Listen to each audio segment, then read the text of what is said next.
The text hit at 2:47 p.m. on a Friday. The kind of Friday where everything is already running 5 minutes behind and one mistake can ripple into disaster. I was on a ladder, fixing the head table centerpiece for the Children's Hospital Gala. 700 guests, 40 sponsors, 2 governors, 3 senators, and the lieutenant governor. Every chair carefully placed. Every name card a potential landmine. One wrong seating choice and 6 months of relationship building could evaporate. My phone buzzed in my pocket. Don't come to the family reunion tomorrow. Lena's boyfriend is State Senator Graham Kell. We need to impress him. Your nonprofit stuff would just complicate things. Hope you understand. Dottie stared at the screen until it dimmed, my reflection faint and warped in the glass. 12 years of fluorescent hospital hallways. 12 years of grand deadlines, emergency calls, quiet fundraisers, and louder miracles. And my father still spoke like I handed out flyers for spare change. I wasn't angry. Anger still believes there's something left to argue about. I was done believing. Okay. I typed back. My thumb didn't shake. My throat closed like a fist. What they didn't know, what they'd never bothered to ask, was that Senator Graham Kell was keynoting my gala tonight. Not someday. Not next month. Tonight. At the same country club hosting their reunion. He'd be seated at my table, beneath our logo, reading words shaped in windowless conference rooms and late-night edits fueled by bad coffee and stubborn hope. I looked down at the seating chart. The neat grid I'd rearranged for weeks. Table 1. Kell beside me. Lieutenant Governor Park across from our board chair. Lillian at my right. Vaughn at my left. I climbed down and called my deputy. Mira. What time is the senator arriving? 6:30, she said. He wants a quick run-through with you. Perfect. I hesitated. Hypothetically, if your family were throwing a reunion next door and didn't want you there. A pause. Then she snorted. I'd let gravity do the work. At 5. I drove to the club with my stomach tied tight. The grand ballroom glowed roses, hydrangeas, white linen, soft gold light meant to make generosity feel inevitable. Next door.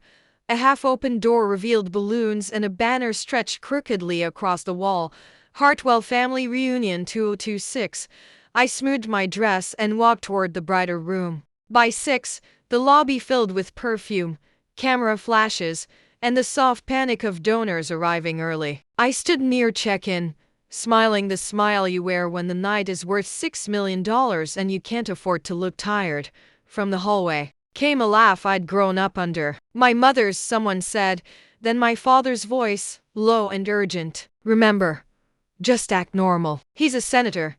Lena's voice followed, tied as a pulled ribbon. Please don't be weird. This is important.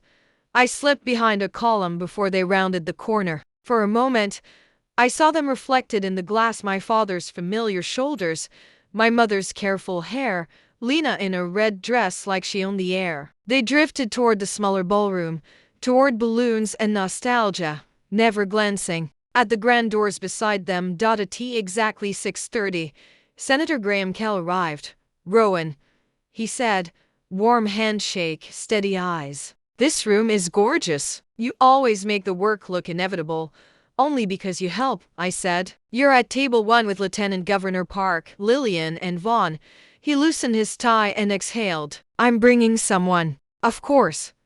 My girlfriend. I mentioned it to your office. We placed her beside you. Good. She's here with her family. Some reunion next door. I hope you enjoy the evening, I said. Take your time. At 6:59. I took my seat. Place cards gleamed like tiny verdicts. My pulse kept perfect time with the music softening the room. Then the doors opened. Graham entered with Lena on his arm, guiding her toward the head table. Lena's eyes found mine and locked. Graham's smile slipped as he read the place card beside his plate. Rowan Hartwell, Executive Director, Bright Steps Children's Advocacy. Rowan, he breathed. Senator, I said, standing. Welcome. Lena's hand fell from his arm. This is you, she whispered. I founded Bright Steps 12 years ago, I said evenly. Tonight, we're raising money so families don't lose everything while their kids fight to live. Lieutenant Governor Park leaned in, sensing the temperature drop. All good here? Just family arithmetic, I told her, smiling. Graham glanced from Lena to me. Your father texted you, he murmured. I nodded once. In the hallway, the door to the smaller ballroom cracked open. My father hovered there, scanning for the senator. His eyes landed on me at the head table, and he jerked like he'd been slapped awake. The program began. Lillian introduced me. I spoke about hardship funds, counselors, policy work, the invisible scaffolding that keeps families standing when insurance tries to disappear. When Graham took the podium, he steadied himself. I want to honor Rowan Hartwell, he said, and the room turned toward me. Some people do life-saving work in plain sight. We miss it only because we never bother to ask. Applause thundered. My phone exploded. Dad, Mom, cousins I hadn't heard from in years. I flipped it face down and kept smiling for the crowd. Afterward, Graham touched my elbow. I'm sorry, he said quietly, for almost not seeing. I was seen, I told him, by the people who mattered tonight.